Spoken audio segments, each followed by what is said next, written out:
You missed an opportunity to make history in 1993. Tinubu confronts IBB, announced to the news info.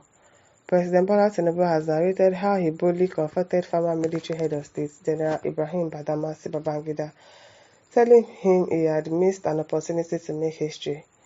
Babangida, fondly known by his initials as IBB, came to power in 1985 and ruled Nigeria's head of state when Tinubu and others were elected to the Senate in 1992. Recounting the struggles for the inauguration of the Senate under IBB, Tinubu narrated how he challenged the former leader for repeatedly postponing the inauguration of the elected officials after their victory at the polls. According to a video shared by Channels TV on X, he spoke at a book launch in Babangida's honor in Abuja on Thursday, February 20, 2025. The former Lagos State governor admitted that he feared imprisonment for squaring up to the then head of state. We feared imprisonment. One thing I'll never forget, you were in office and you acknowledged that we were elected, yet you kept postponing our inauguration. Tinubu recounted. At least then you were able to air your views. You were able to talk and nobody was telling you, oh, don't do this, don't do that, don't protest. You were able to say your mind to the president when he was there. But now, people cannot talk in our country. People cannot protest. People cannot say, oh, the country is like this. You people come and arrest them. There's no freedom of speech in this country again. But then, as in 1992, you had freedom of speech. Though you feared that you could be in prison, but you still said your mind. And you were not in prison, so how can't you allow that same thing now? And you as the president, you don't want criticism. You don't want them to talk. You don't want people to say, oh, the president is not doing well. Or to say, oh, the president did this, the president did that. Or no, we want to protest. It will get you triggered. So one thing I will never forget, you were in office. I acknowledged that we were elected, yet you kept postponing our inauguration, Tinubu recounted. Then you summoned us to Abuja when we became restless. You called us to the International Conference Center. I sat there, listening in my radical manner, convinced that you wouldn't inaugurate us yet again. Before we even returned to the hotel, it was locked and no key. Okay now, storyteller.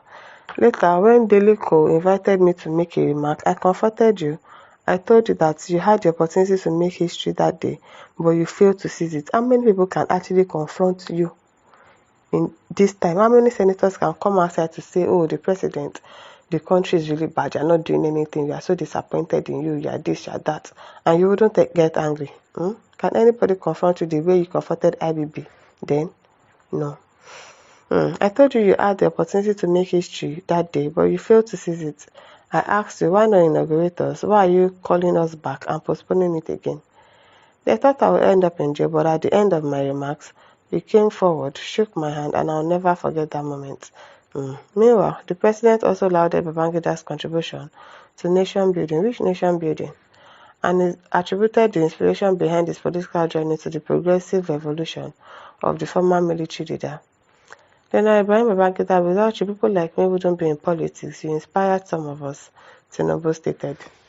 He continued, your progressive revolution, you said you wanted young, brilliant people in politics. Back then, in Dothan Barracks, you inspired some of us, and when we look at this program, many of us gathered here today for this library project can see the vision of a leader. So are you telling us that you are Babangida is way older than you? Are you not almost the same age? You were telling us you wanted young, brilliant people. Now, so, they deceive us. Thank you for who you are. As for the book, I haven't read it yet, but I have taken my copy and I'll read it. Without you, people like me wouldn't be in politics. Your progressive revolution, your insistence on bringing young, brilliant minds into politics, you inspired us. For his part, IBB reflected on his decision to annul the June 12, 1993 presidential election.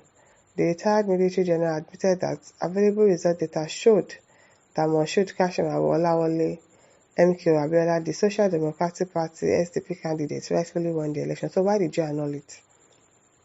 Why did you annul it? And you're now telling us now, 32 years later, that, oh, this person actually won. Why did you annul it? However, he insisted that his actions were taken in the country's best interest. How? How was it in the country's best interest? Somebody won the election. This is the person that people voted for. The person that they wanted. You are saying that, oh, you annulled it in the interest of the people. No. You annulled it in the interest of yourself. It is not because of the people. Stop lying. Khaled Adeni says, no ethnic group monopoly of violence. Your comment is based on ignorance, naive, disjointed submission, and your greedy desire to twist history in defense of your race. Who you can't follow fight like this? Umar Abubakar says, thought to be elders, but majority due to their self-centeredness mind. The representatives tends to be more elderly than them. Such were the people that want to rule, when even the seats for Senate becomes hard for them to come control accordingly. Okay, Tunde Afolalu says, can you imagine Tinubu saying IBB didn't make history? Now history will go job. I wonder. If not cause June 12, IBB was one of the greatest presidents in Nigeria. Focused minister, right forward programs like People's Bank, off duties to enable foreign vehicles to come in and anti-sab buses. What has Tinubu done since except lack of vision and corruption and cabal rule by Lagos boys? Surely, you can't say that this is what the president has done since he came in. Really, you can't. Uzamaka Oluido says, we shall also remind him how we missed the opportunity to have made history in 2023 general elections. Okay now. Benjamin Doka says, Yoruba, what are you saying? If it's Igbo man that killed your brother, you people will start cho running your mouth like parrot. You are not talking again. What was this one saying? What are you saying? You people just like tribal fight, sha. Mankind Ampa says, I believe this is not the time to speak in with parables. Nigeria today is different from what you people used to conceal the truth because of fear of the unknown. Clear your truth and tell us what you know about all the big elections from the time of Moshood Abiola. You think he's going to see all of that? As you just mentioned, the two recent past elections that crippled the economy of the entire nation. You know very well Tinubu did not win. Why referring it to the election that was conducting many years ago rather than admitting that BOT did not? They cannot admit to admit it. Mike Aremu says, for his insistence that it was annulled for the interest of the nation, God may never forgive him for repeating that statement. How many people died due to that annulment? Would they have died if you did not annul the election? Anyway, you are close to receiving your judgment. Very close, very, very close. Boyejo Ogunbajo says, IBB should get lost. He put us in this mess. He really did. He really did. Kamil Elegbede says, we failed to make history, then a great mistake. Evildoer saboteur will not go unpunished. They told him to confess. Are you sure they told him to confess? Probably just wants to use that to sell his book because he wrote an autobiography of himself. Alpha Yakubu says, you will be worse than IBB. Okay now. Tochukwu Ilonze says, sinners accusing sinners for sinning differently. Mataz Okoro says, we the Igbos, we are just watching as the Northerners and Yorubas are dancing naked in Market Square.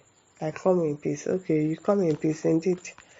My listeners, over to you. Leave your thoughts in the comment section. Don't forget to like, to share, and subscribe. Thank you for listening. See you some other time. Bye.